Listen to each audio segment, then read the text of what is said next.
Well, the last time I was supposed to record, my camera battery was dead, and when I went to recharge, I started falling asleep, so I thought I'd do it the next day. I think that's when we had internet trouble. Not sure.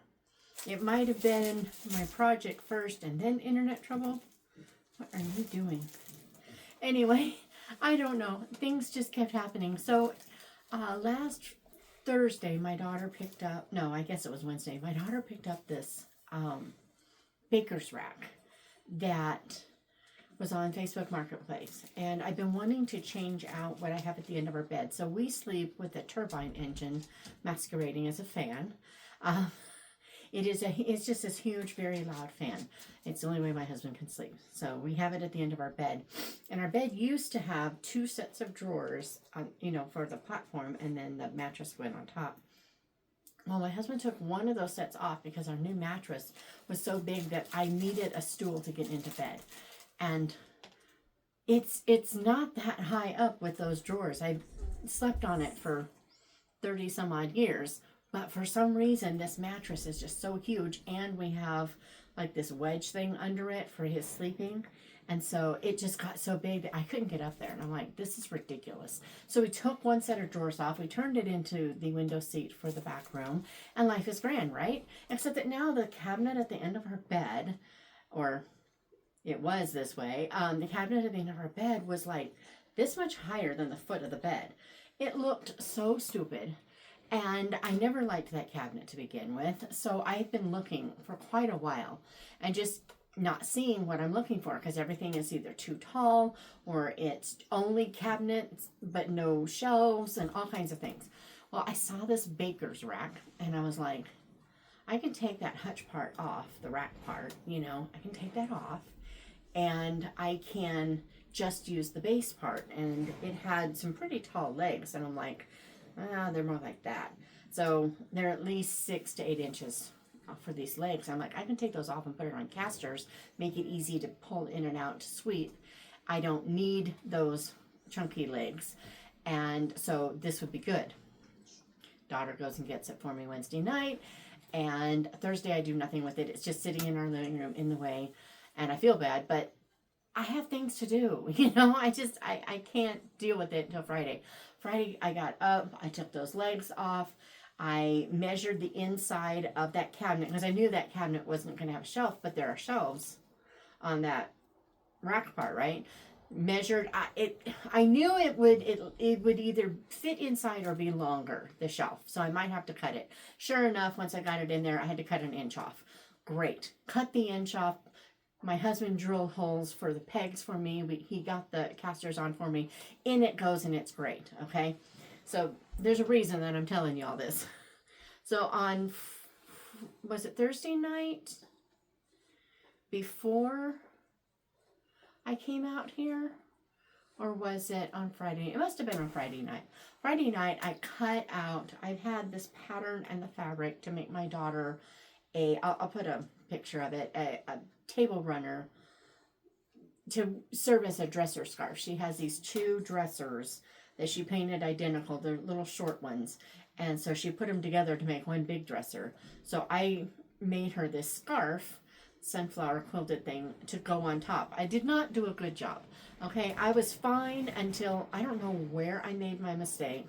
But at some point when I was quilting, it was all nice and flat, except this one part, it just bunched. I don't know how. And it feels in my mind that it's like this much bigger. It's not. It's not completely flat. And I just had to decide to be content with it. But I did that. And that took Friday night, Saturday night, and Sunday night. Because I was just doing all the things to get it done, just taking my time. I had to do other things in between, it's not like I'm just doing that the whole time. So I have not been, this is the first night that I have been out to the Shedifice since last Thursday night. So it's been a full week since I have been out here at night. I've been in the house every night since then. I have something in my eye. And I forgot to look to make sure my hair. Notice that lately my hair's been standing on end because the wind, and I get out here and I forget to look. I hope it's in place. If it's not, well, sorry. You get crazy Chitona again. that's what you get. Anyway, so I spent all that time sewing, piecing the quilt together, lots of little 1.5 inch square triangle pieces. So, you know, they're all pretty small pieces, but it turned out really cute. Love it. Well, then I had that thing for the end of my bed while I've also been still cleaning out my room and doing my goals, and that's one of the goals. It's taking way longer than it's supposed to because we're on day 16 of April, and I thought it would be done by day 7 at the latest. So much fun. Yeah. There have been a couple of days I haven't been able to work in there, but for the most part, I'm still getting rid of 11 things a day. I've gotten rid of a lot of stuff, and it's really funny because the room wasn't packed, but it's amazing how much stuff you can still get rid of because how neatly you put things away. Oh boy. Yeah. So, but I needed something to cover that thing. I don't want it to get scratched by the fan, right? Because, I mean, it is not a pretty fan that we have there. It's one of those ones that sits on it's kind of got the little, like, triangle thing with a bar across the back. Yeah, that. Yeah, it's big wire ugly thing. It's not pretty, but it helps him sleep, so that's what we have. And so I have, in cleaning my room, I found all the scraps from the quilt that's on my bed. So I took all of those in, and I had these I'll show a picture of this too. I had these picture panels that I have little squares in my quilt with them. Well, then I had these rectangular ones I had planned to make shams for, and then I decided I didn't want shams. I could fold the quilts over the pillows old-fashioned style, and I was like, that's good enough for me. I'm not doing shams. So I forgot that I even had these little pieces left. Well, they're perfect for the centers of these things. So I took those and I just kind of did a semi-log cabin-ish way of sewing, but I didn't keep all the strips the same size. So I had some that were 1.5 and some that were 2 and some that were 2.5, and I just made them all different sizes, and I kind of, you know, one of the logs, I would sew part of it with 2 pieces so that it wouldn't be exactly, you know, the way it's supposed to be. It turned out really nice. I love it. I look in my room and I'm like, this makes me happy. So I've been crafting, and which means I've done only audiobooks. And the way I do audiobooks is that I almost always listen to them on just regular 1.0 speed. I just listen to the story. I immerse myself in the story, and I don't really care if the story there's the bookmark I lost during Bible study. Anyway, but I'm not trying to get through it as fast as possible. I want to just enjoy the story. Well, when I don't like the narrator, though, then it gets sped up a little bit. If the narrator is bugging me, usually if I go up to 1.3, 1.35, then it goes fast enough that whatever is annoying me about the voice usually tends to just kind of get blended in with the faster speech. Works great. So I have listened to 3 books in that time. I haven't reviewed any of them. I'm in the middle of the 4th. And so let's start with, it was the Pigeon Pie Mystery by, I even wrote it down because I was being, Julia Stuart. Julia or Julie? I think it's Julia Stuart. So this, somebody mentioned it. I don't remember who. Somebody mentioned it on a channel somewhere, and I went and found it. I think it's not even the first one in the semi-series kind of thing. I'm not sure. I think there might be something that came before it, or maybe they're just like loosely connected. I'm not sure. But I can tell that there was another one before it based upon something while I was listening. It was a good mystery. I liked the mystery. I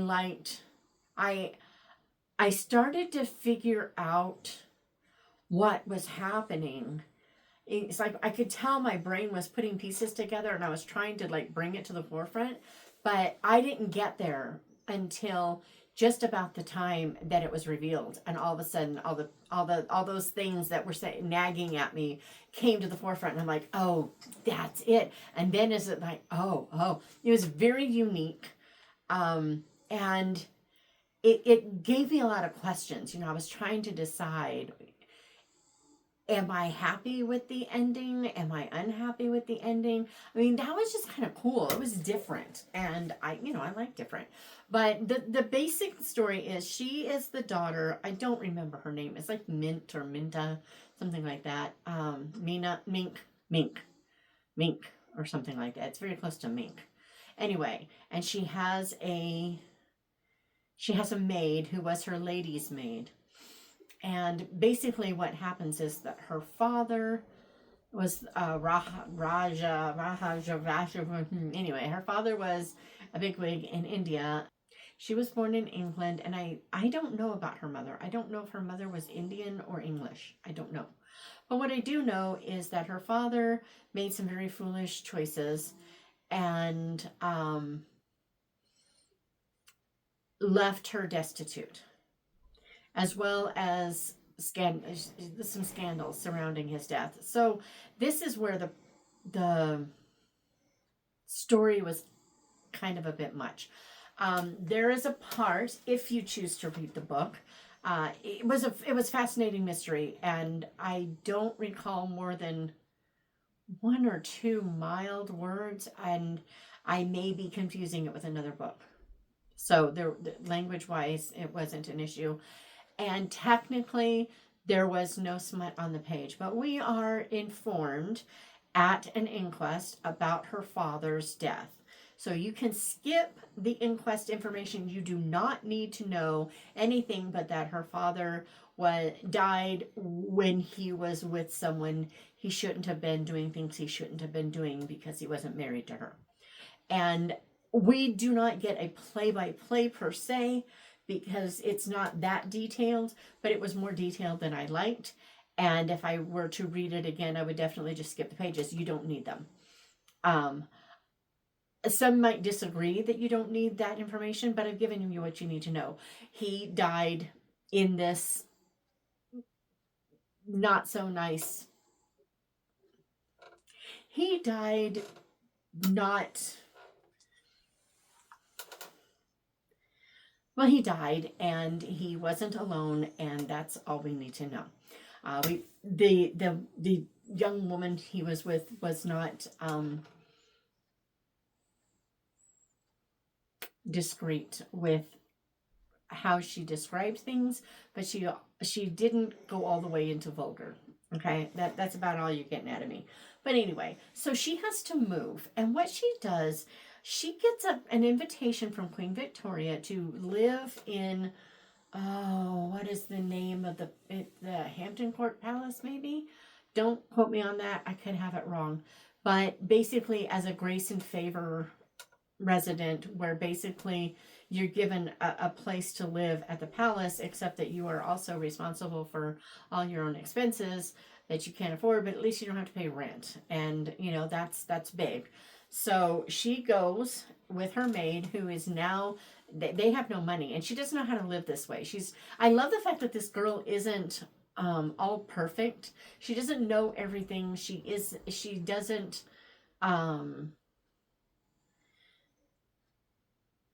she's not, how in so many books these days, they're just little Miss Perfects, and they can stick it together and rah, we'll pull up our bootstraps. We can do anything. We don't have to be taken down by the... No, she's just totally ridiculous with money. She's no good with it. She has no concept of the fact that she can't do what she's always done. And it's realistic, and because of it, even though I don't necessarily like it about her, I like it about the book. And I like the fact that I can like her despite it, instead of because she is so, unusual. Anyway, she gets there, and someone is killed after eating her maid's pie at an event. The maid was given the task of making this pie. This maid doesn't know how to cook. She was given the task of making the pie. She was given the birds within the pie, but suddenly this maid is about to be arrested for the murder of somebody. It turns out to be, they're looking for arsenic, and they're blaming this maid because reasons. I mean, it's one of those cases where, and I do get a little sick of this, but it's one of those cases where you've got the English detective who decides the minute he hears anything, who did it, why, how, done, and he doesn't care about the evidence because he's come up with his plan. If evidence supports it, great. If not, then it's irrelevant and we don't need it. I mean, he's that kind of guy, and it was just kind of annoying. But there are almost everybody has a reason to want this man dead. And how this murder happened and all the things connected, the who, the why, the where, the how, all the things, it was really cool. It was a good mystery that way, and I'm not sorry I read it. I don't know if I'm going to read another one, because while that scene made me uncomfortable, if I ran across another one like that, I could skip it easily enough, no problem. Or I can just put up with it because it's not that detailed, and I don't handle detail at all. There were innuendos in the book, though, that I caught. I almost never catch innuendos. So occasionally there were innuendos, mostly from the murdered guy. He was a creep, and I wasn't sorry to see him dead because he's fictional, and that's not a sin. But on the other hand, we're talking about, I don't know. So there's a chance I might give another book by her a try, but I haven't decided yet. If it came up, it was really inexpensive. I bought the book and I went, oh yeah, I'm just going to listen to it. Why not? I don't expect to run across stuff that I don't want to read, in great detail. I don't think she'll do that. But it did have that one thing that because of that, I have a hard time recommending the book because it was too detailed for me. But again, it wasn't crazy detailed. I guess what I mean is most people would not consider it too much. I'm just not most people, and I'm a prude. So there you have it. All right, next up, I read the Lord Edgington Investigates Abroad first book. It's available. I was so excited. I bought like a dozen more books on top of all the other ones I haven't already listened to, right? But, it was like $2, $3, $4, and they had a great sale, so I bought them, which is great. I'm so happy to have them. But I saw Lord Edgington, and I was like, that's next. So while I was sewing away, I listened to Murder in an Italian Castle, obviously Benedict Brown, Lord Edgington, and oh my goodness. So they've been talking for the last, 6 books about how eventually Lord Edgington is going to take Christopher and they're going to do the grand tour abroad, right?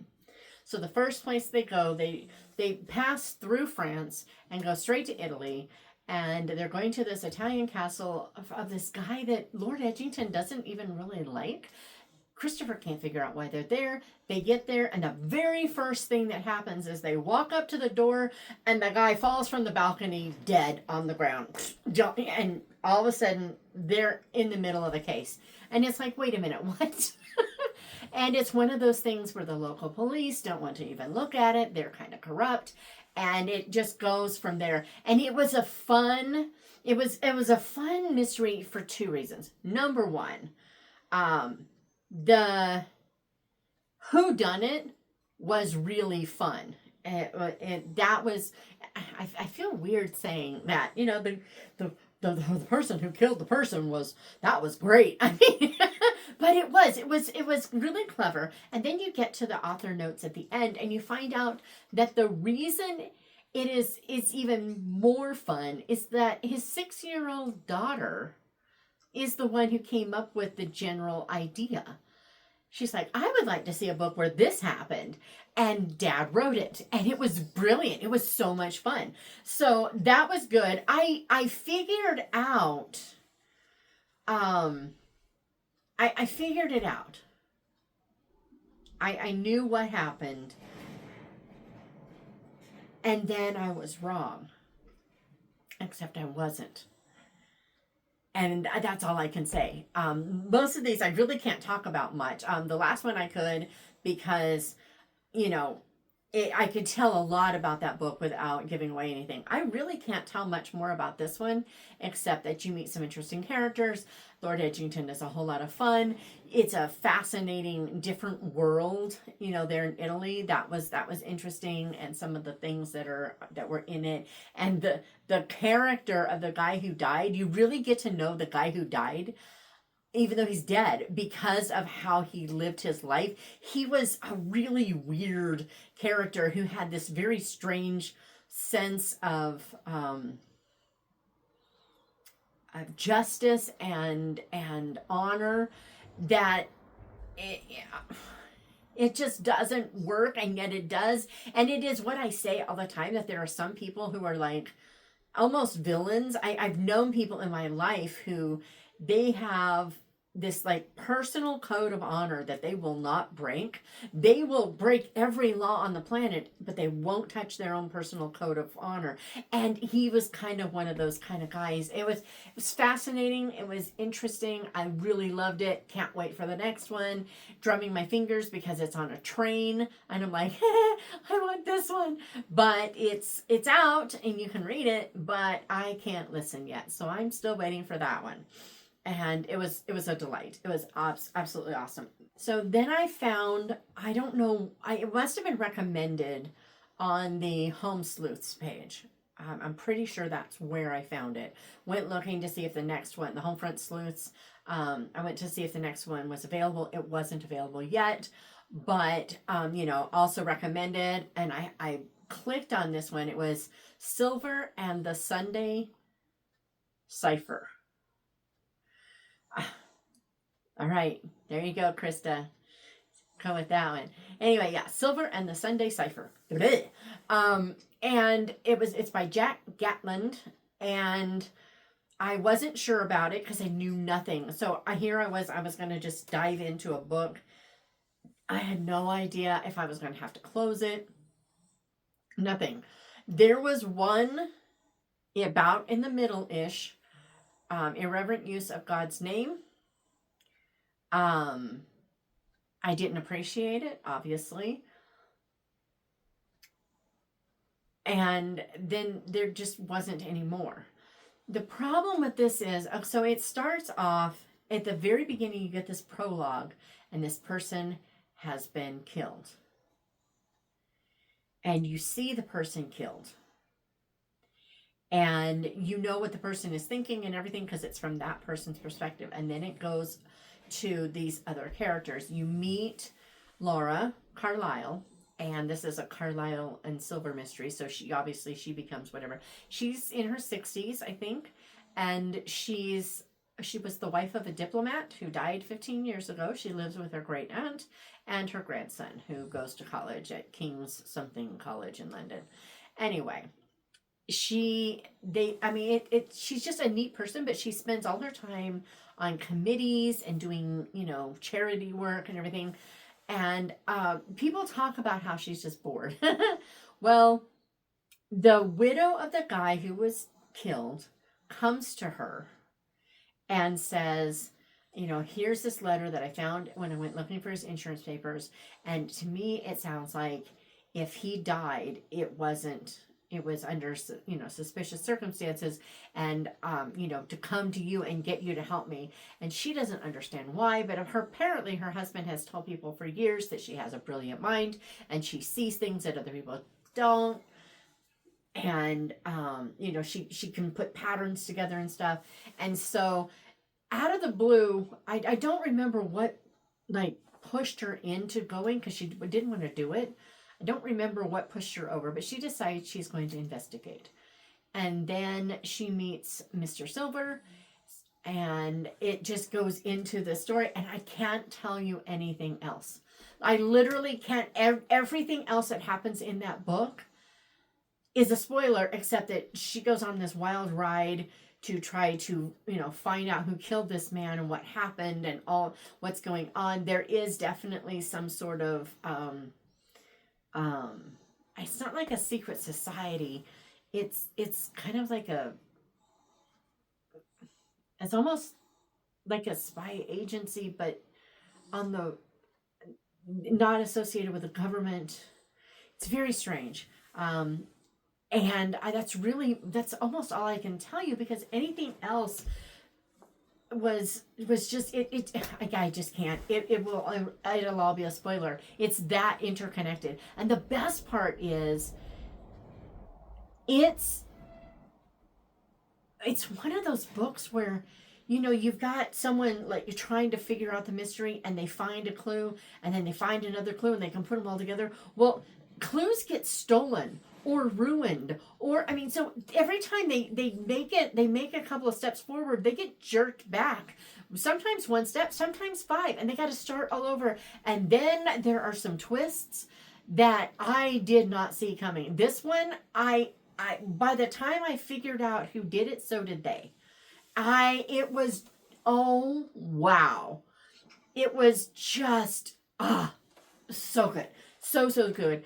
That one, like I said, in the middle, there was that word, and I didn't appreciate it, but it was clean, and I don't think it even referenced anything I didn't like, if I recall. Yeah, I can't think of anything. Again, though, I am listening to these things while I'm sewing. So it is entirely possible that while sewing, my machine made a noise that drowned something out at just the right time. Okay? That's possible. But if it happened more than once or twice, I don't see how. Because that would be a lot to just accidentally miss. So I don't think it's in there, for which I am grateful. Also, I'm now in the middle of the next one. It is the Christmas Caper, something silver, and the Christmas Caper. And so they've been called in by the great aunt, her name's Celia. They've been called in by her friend from the diplomatic corps. Aunt was a part of all that too. And their minister, high Anglican, so they call him Father. He has died. They're suspecting murder, but the local police don't think so.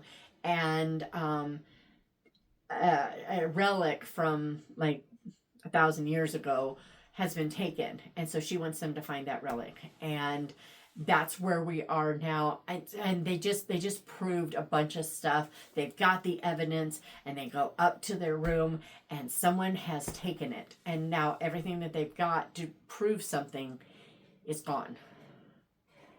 And I'm like, what are you going to do now? So I'm sitting in here telling you about these books, and I want to get back in there and listen to it, but I can't because video. But I have gotten in a few. I actually have, that's a lot of books. That's a lot of books. I think I went to...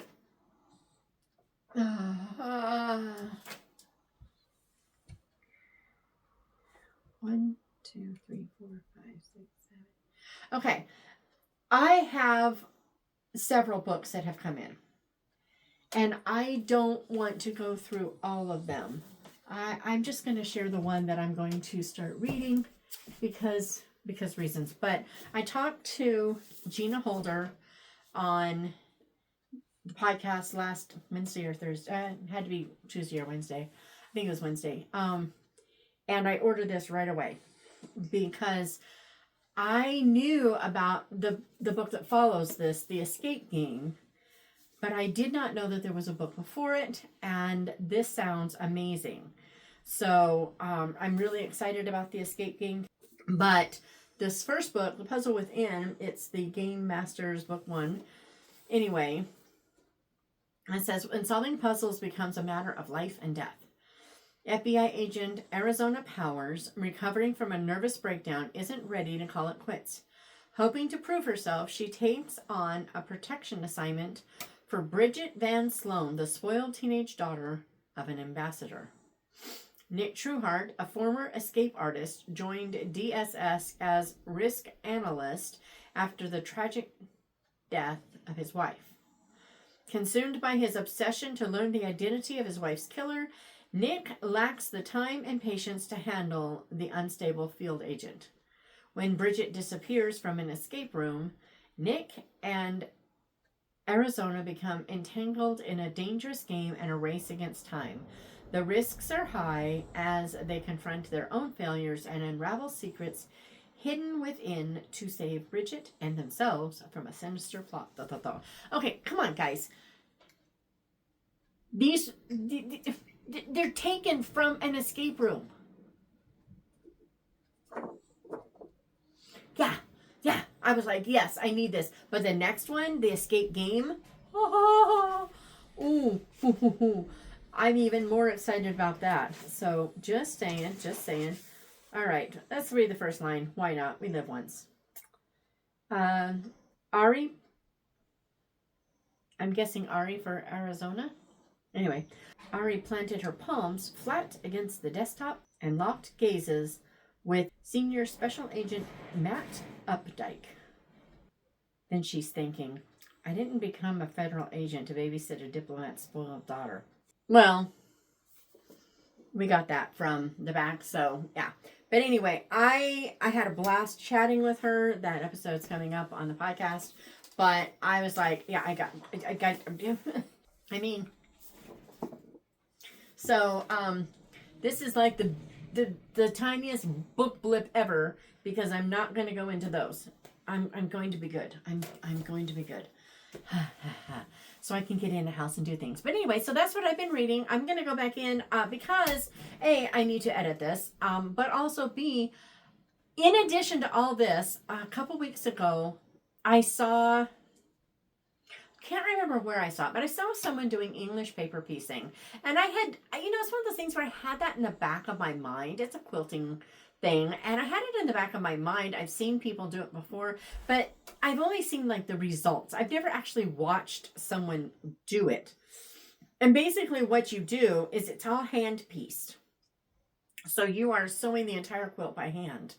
And you can do that with anything, but this allows you to do things like triangles and diamonds and insets in a way that you can have perfect points without having to fight the fabric, because you literally take a template and you put it on the fabric and you wrap the edges over it, glue it down, and then you sew those pieces together and remove that paper. And I'm like, this sounds fun. And so I had seen a video of someone actually sewing it. I'm like, that would be great. Well, because every night during dinner, my husband and I watch, right now we're on Scarecrow and Mrs. King. We usually watch British murder mysteries things. They have great ones over there. But we've watched everything. And so we're waiting for the seasons that we're, in the middle of, Father Brown and all of them. We're waiting for those episodes to build back up. And so now we're, there's like, I don't know how many seasons of Scarecrow and Mrs. King, but there's a lot, and there's lots of episodes in each one. We've been watching it for quite a while now, and we're only on season 3. And it's like, score! So while I'm doing that, though, I can be sewing these things. I have a hard time. I cannot sit and stare at a screen. I just can't. But I can watch it and sew at the same time. And so I was just like, yeah, I think I might get that. And I was trying to decide. And I showed my mom. I was like, I think I'm going to do this. And she's like, she brought me her credit card. She's like, your birthday's coming. Do that. My birthday's not until July. But happy birthday to me. It arrived. And so I've been, tracing the template and putting my, cutting it out and then putting my piece on there and gluing it onto a piece. And I want to go in and glue some more pieces. I mean, it's so silly. I don't know why I'm just being so ridiculous. But I am, and I'm having fun with it. And that's good. But I do need to get back out here because this place is a mess. Yeah. We had windstorm and my windows are open because I like fresh air in here. I don't like it gets stuffy. And so I leave the windows open. Yeah. This place is coated in sand. I have got to get it all dusted and wiped down, and oh, it's so bad. So, but I'm not going to, because I'm going to go in and I'm going to edit this real quick, and then I'm going to go back to listening to my book and gluing down fabric and paper so that I can sew it all together. And I hope I will be back here Monday. I think I should be. I think things should be back to normal. But if I'm not, I'm sorry. That's the best I can do. But coming soon, I think it's next week, They're doing a scavenger hunt. I think there's 7 days with different books of mine, and I don't know if she's going to release them all at once so you can go from one to one to one to one, you know, immediately, or if it's later. But there will be a bookish prize box that will have all the fun stuff in it, and so I will put a link to that here as soon as I can, so you guys can enter too, because why not win a prize box, right? I'm all for that. And how do you like my my book blip, my tiny little I just like, but I there's 1, 2, 3, 4, 5, 6, 7, there's 8 books over there, and I know I've got more coming, and I feel like